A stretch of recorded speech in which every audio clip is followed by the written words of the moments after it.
मेरे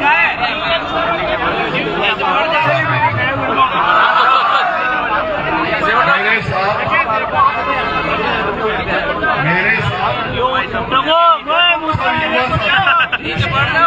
अपना हाथ खड़ा करके नारा लगाएंगे, बाबा साहब अमर रहे, बाबा साहब अमर रहे। यार भाई चंबल को पानी बेचेगा, चंबल के पानी की आवाज बोलनी चाहिए। बाबा साहब अमर रहे, बाबा साहब अमर रहे। भारत माता की, भारत माता की। मंच पर विराजमान विद्याशंकर जी गौतम साहब, मंच पर विराजमान युवा नेता भाई फूलराज जी मेहरा, मंच पर विराजमान गवर्नमेंट कॉलेज के पूर्व छात्र अध्यक्ष भाई हरिप्रकाश जी, मंच पर विराजमान गवर्नमेंट कॉलेज कोटा के पूर्व अध्यक्ष भाई मनीष जी मीणा, भारती ग्रामीण छात्र संगठन के अध्यक्ष भाई मुरली जी मेरमा, मध्य प्रदेश श्योपुर से भाई दिलीप, भाई राकेश और सामने विराजमान समस्त युवा साथी। आज बाबा साहब भीमराव अम्बेडकर जी का जन्मदिन है और बाबा साहब भीमराव अम्बेडकर के जन्मदिन की मैं पूरे देशवासियों को शुभकामनाएं देता हूं।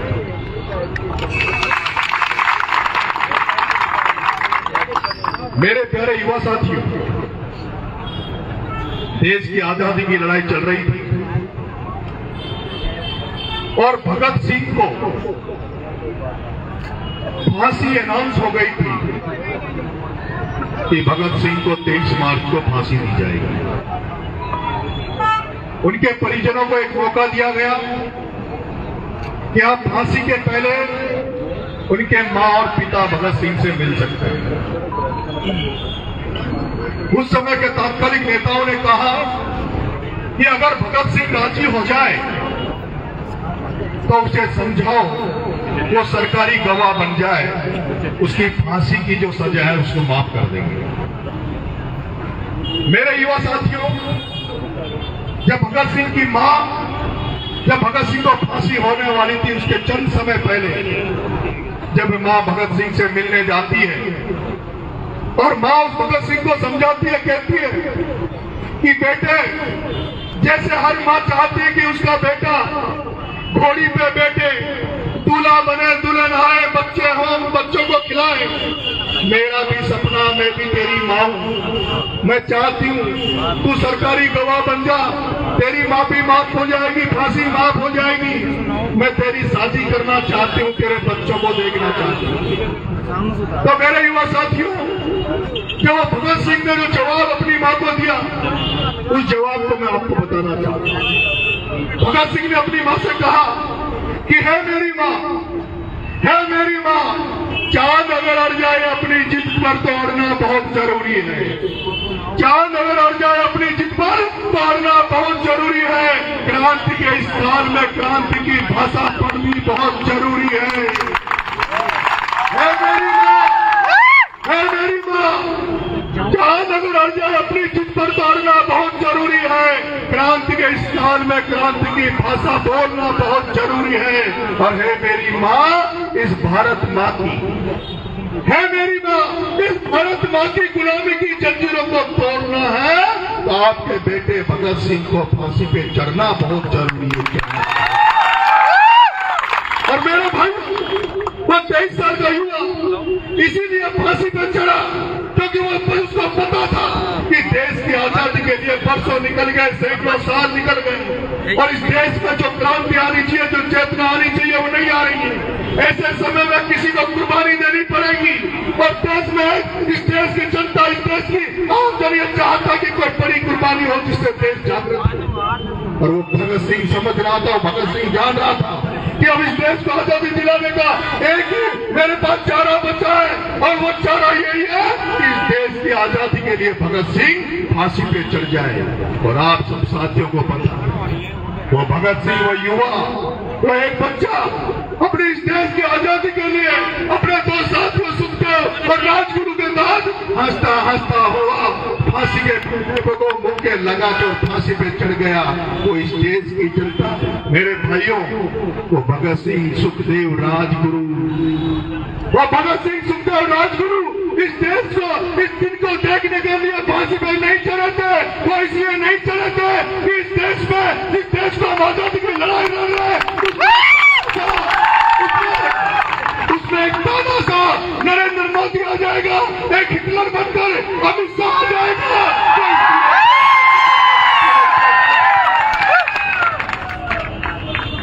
मेरे भाइयों, आपको पता है, मेरे भाइयों, आपको पता है, जब देश आजादी की खुशनुमा पल को जी रहा था, देश आजाद हो रहा था, एक तरफ आजादी का झंडा फहराया जा रहा था और दूसरी तरफ कुछ नेताओं द्वारा इस भारत को कमजोर करने के लिए, इस भारत को तोड़ने के लिए, इस भारत को धर्म की राजनीति में उलझाने के लिए, इसको तोड़ने के लिए हिंदू मुसलमान को लड़ाया जा रहा था। एक तरफ देश की आजादी का पर्व मनाया जा रहा था और दूसरी तरफ हिंदू मुसलमानों में दंगे कराए जा रहे थे।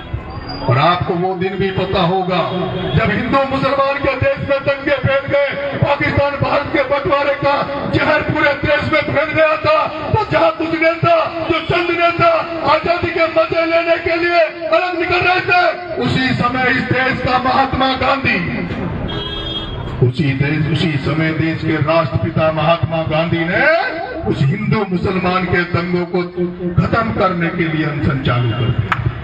उसको चिंता नहीं थी, उसको चिंता थी कि जिस मेहनत से इस देश को आजाद कराया है, वो मैं देश को हम भी करने नहीं देंगे, उस देश को कमजोर नहीं करने देंगे। और वो हिंदू मुसलमानों के दंगों को रोकने के लिए खुद अनशन पर गए।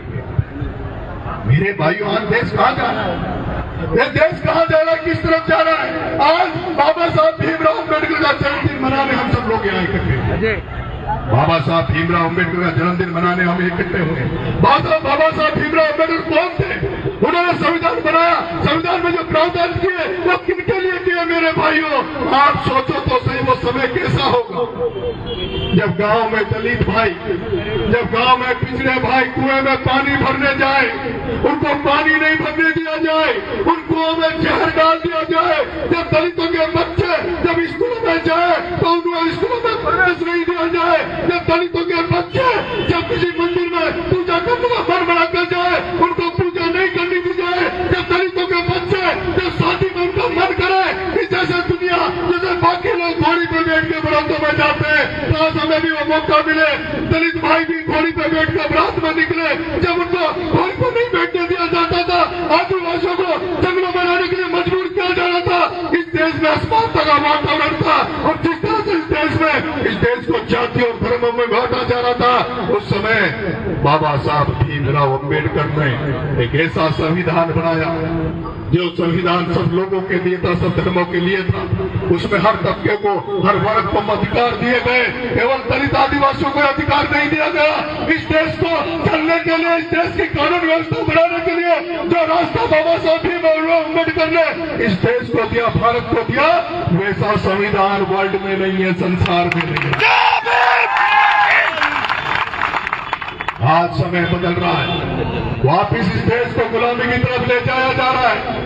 जो सत्ता में लोग बैठे, जो नरेंद्र मोदी, अमित शाह बैठा है, अगर कोई व्यक्ति उनके खिलाफ बोल जाए, कोई उनको भारतीय जनता पार्टी को कमजोर करने का कोई शब्द बोल जाए, आप सबके सामने मेरे भाइयों, वो बिहार का लालू यादव, जिसने अपनी जिंदगी कमजोरों के लिए, पिछड़ों के लिए, आरक्षित वर्ग के लिए अपनी जिंदगी खपा दी, उस व्यक्ति को जेल में डाल दिया। लेकिन वो लालू यादव जेल तो चला गया, लेकिन ना अमित शाह से समझौता किया, ना नरेंद्र मोदी से। और आज आपके सामने प्रस्तुति, आज आपके सामने खुली किताब है। आप सारे छात्र पढ़े लिखो, मैं आपसे पूछना चाहता हूँ, उस शिबू सोरेन जो झारखंड का मुख्यमंत्री है, उसकी ऐसी कौन सी गलती है जो उसको जेल में पड़ा है? उसकी सिर्फ गलती है तो यह है कि वो भारतीय जनता पार्टी में नहीं है। उसकी गलती है तो सिर्फ यह है कि वो एक आदिवासी, एक ट्राइबल है। और दूसरा मुख्यमंत्री अरविंद केजरीवाल, जिसने इस देश में एक नई राजनीति की क्रांति लाई, जिसने इस देश में भ्रष्टाचार के खिलाफ, करप्शन के खिलाफ आंदोलनों की राजनीति पैदा की, और जिसने इन चोरों को दिल्ली से भगाया, जिसने पंजाब से भगाया, उस अरविंद केजरीवाल का आरोप लगा के जेल में। मेरे भाइयों, जिस तरह अरविंद केजरीवाल को डाला गया, शिबू सोरेन को डाला गया, और उसी तरह से आप राजस्थान में देख रहे होंगे किस तरह से ईडी और सीबीआई का दुरुपयोग किया जा रहा है, किस तरह से ईडी और सीबीआई का दुरुपयोग किया जा रहा है। ये सारी चीजें आपके सामने है, लेकिन वो दोनों बड़े भाई हैं, और ये जो कोटा में ओम बिरला बैठा है, ये भी कम नहीं है।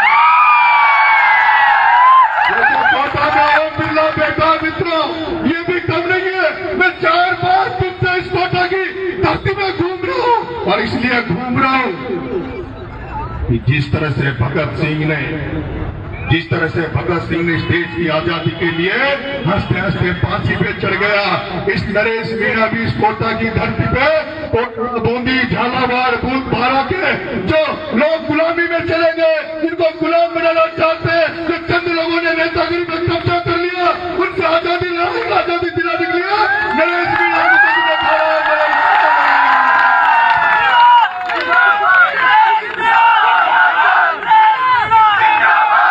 मैं 4-5 दिन से कोटा में घूम रहा हूं। जब केशोराई पाटन में जाता हूं तो किसान भाई कहते हैं हमारी शुगर मिल बंद पड़ी है, कोटा का चंबल का पानी भीलवाड़ा तक जा रहा है, लेकिन केशोराई पाटन जो चंबल से 10 किलोमीटर है, वहां फ्लोराइड की समस्या, हमें मीठा पानी नहीं।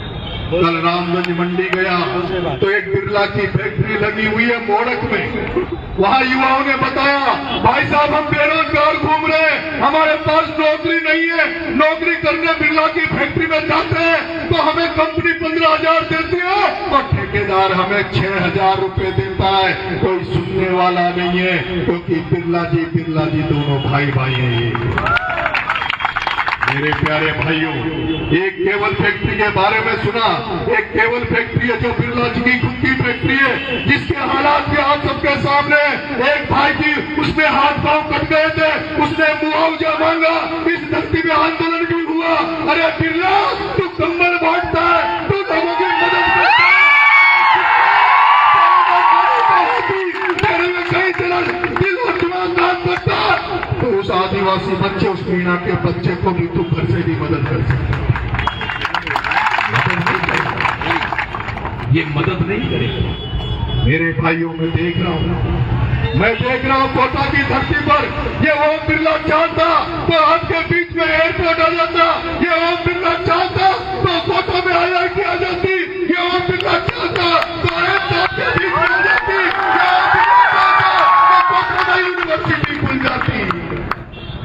लेकिन ओम बिरला जानता है IIT खुल जाएगी, एम्स खुल जाएगा, यूनिवर्सिटी खुल जाएगी, तो ये कोटा की जो जनता है कटोरा लेके मेरे पास क्यों आएगी? ये तो खुद ही पढ़ी लिखी होकर नौकरियां करने लग जाएगी। मेरे युवा साथी, मैं उस प्रहलाद गुंजल के लिए वोट मांगने आया हूं, समर्थन मांगने आया हूं और आशीर्वाद मांगने आया हूं, और मुझे लगने लगा है पिछले 4-5 दिन से कोटा में जो माहौल बनने लगा है, ऐसा लग रहा है 4 तारीख को गुंजल तो सांसद बनेगा ही बनेगा, लेकिन गुंजल के जितने नारे लगेंगे उतने नारे आपके नरेश मीणा के भी।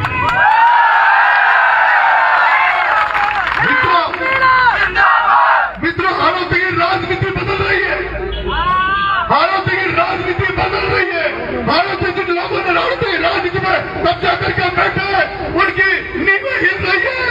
आप इस ये जो यज्ञ हो रहा है, राजनीति बदलने का जो हवन हो रहा है, इसमें आहुति देने का समय आ गया है। आप सब लोग मिलकर मेरे ओम बिरला को चंबल के किनारे तो मैं ले गया, अब धक्का देने की जरूरत है, ओम बिरला चंबल के साथ साथ बह जाए और ये कोटा बन जाए। मेरे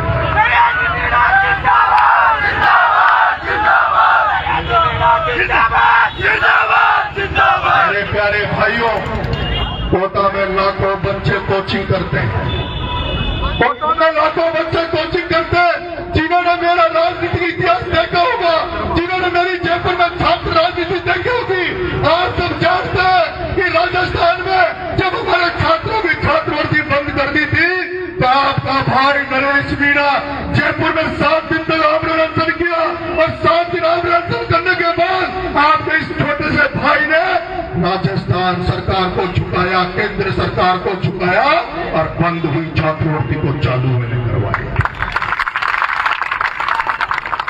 आपका भाई गुंजन के साथ कोटा में आ गया है, आपका भाई गुंजन के साथ कोटा में आ गया है। अरे यहाँ तो गुंजन अकेला ही लड़ने में सक्षम था, नरेश मीणा बोलने में सक्षम था।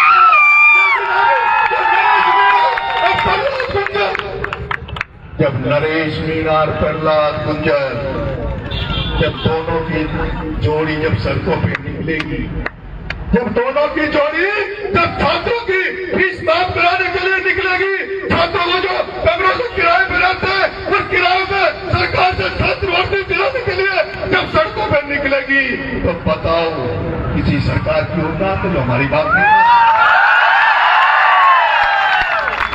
मेरे प्यारे भाइयों, मेरे प्यारे भाइयों, मैंने एक कल मैंने वीडियो शेयर किया था। बिरला जी की बेटी जो फर्जी तरीके से बिरला जी ने उसको कलेक्टर बना दिया, वो कलेक्टर बेटी रोडों पे प्रचार करती डोल रही है और उस बिरला की छोरी का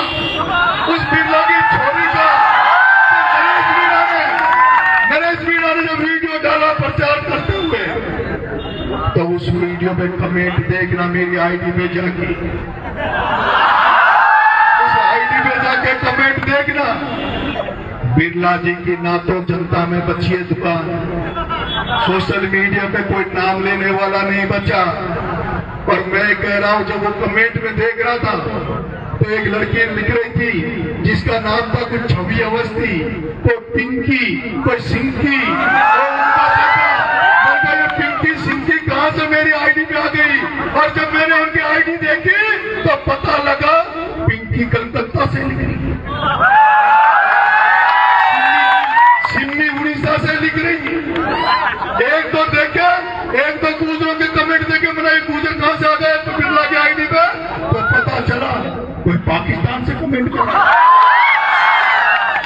बिरला जी, अब आपकी ये मैनेजमेंट की दुकान ज्यादा नहीं चलेगी, अब ये मैनेजमेंट की दुकान ज्यादा नहीं चलेगी, कंपनी हायर करके पैसों की दुकान नहीं चलेगी। क्योंकि मेरे युवा साथियों, क्योंकि मेरे प्यारे बच्चों, मेरे युवा साथियों, ये एक युद्ध है, धर्म युद्ध है, जिसमें अगर रामायण का राम गुंजन है तो लक्ष्मण नरेश मीणा खड़ा है। मेरे युवा साथियों, जिसमें अगर महाभारत का दर्शन कोई है तो वो गुंजन है, तो अर्जुन नरेश मीणा खड़ा है। और आजादी का लाला लाजपत राय प्रहलाद गुंजन है, तो भगत सिंह बनकर लाला लाजपत राय के साथ। आदरणीय बिरला जी, देख लो तमाशा, जनता इंतजार कर रही है कि 26 तारीख कब आए, 26 तारीख कब आए, कब हम गुंजन की आज के निशान पर बटन दबाकर गुंजन को लाखों वोटों से जिताकर भेजे, ये कोटा की जनता इंतजार कर रही है। मेरे प्यारे भाइयों, आप अपने भाई को आशीर्वाद दोगे? आप मेरी बात से सहमत हो? हाथ खड़े करके बताओ। मेरे युवा साथियों, आज से आपको सोशल मीडिया जहां कहीं भी हो, आपको सबको हमारी मदद करनी है। और मैं निवेदन करना चाहता हूं, इटावा के कितने बच्चे हाथ खड़े करो, इटावा के सारा इटावा का जगह, अच्छा इतने सारे इटावा के, अब सांगों के हाथ खड़े करो, अब बूंदी का करो, बूंदी का। मेरे युवा साथियों, मेरे प्यारे भाइयों, आपके नरेश मीणा की प्रतिष्ठा का सवाल है। ये चुनाव गुंजन के साथ साथ आपका भाई नरेश मीणा भी लड़ रहा है। इसलिए मेरे प्यारे भाइयों, 26 तारीख को वोट करेंगे। आप 2 दिन पहले आपके भाई के खातिर 2 दिन का समय निकाल के अपने गांव में चले जाना और गांव में मोर्चा संभाल लेना, बूथ में सेनापति बनकर एक एक वोट को ढूंढकर 95% से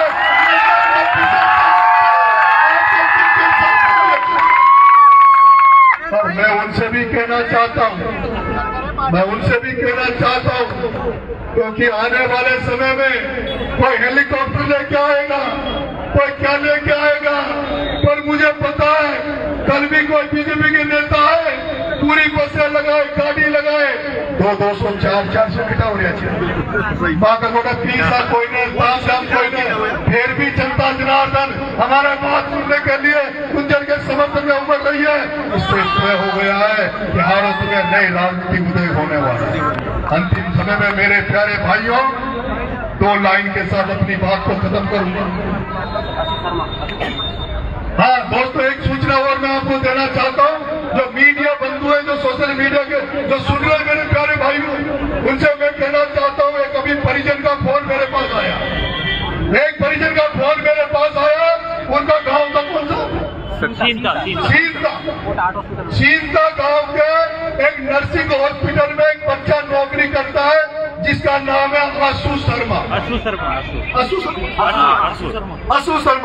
उस बच्चे का नाम है आशु शर्मा।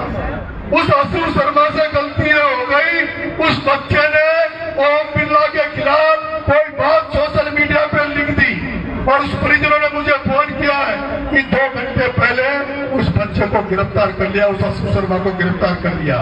मैं जो मीडिया बंधु यहाँ बैठे, जो मीडिया के लोग मेरी बात सुन रहे हैं, मैं आपसे कह देना चाहता हूँ कि जो आईजी बेटा रवि दत्त वो कान खोल के सुन ले।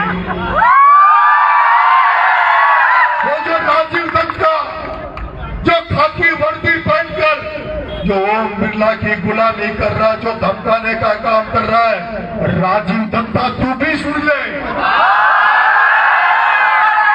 चुनाव को चुनाव के तरीके से हो जान दे, नहीं तो गुंजन साहब तो प्रचार कर रहे हैं, मुझे प्रचार की जरूरत नहीं पड़ेगी। घुस कर थाने में से घुस को निकाल लाएंगे और पता नहीं चलेगा कि एजेंसी कैसे होती है। ये मेरे भाई, हम चाहते हैं ये चुनाव शांति से हो जाए। और दूसरा, जो आसपास के जो लोग सुन रहे हैं, उन छात्र युवाओं के अलावा जो आम जनता सुन रही है, उनसे एक निवेदन करना चाहता हूँ हाथ जोड़ के कि जो नरेश मीणा जो कोटा की धरती में आया है, ये नरेश मीणा उस रघुवीर सिंह कौशल, ललित किशोर चतुर्वेदी का जो खोया हुआ परिवार है, जो ब्राह्मण समाज का खोया हुआ सम्मान है, जो खोया हुआ अभिमान है, उसको लौटाने नरेश मीणा कोटा में आया है। ये नरेश मीणा वो जो राजपूत समाज थे, जिन लोगों ने विजयराज सिंह के गढ़ पर पत्थर फेंके, जिन्होंने भरत सिंह की गाड़ी तोड़ी, उनसे बदला लेना कोटा की धरती पे आया है। इसलिए मेरे भाइयों, सब लोग बुट्टी बांध लो, पूरी ताकत से लगा दो और गुंजन साहब को जिता कर भेजो। बहुत बहुत धन्यवाद। राम राम साहब।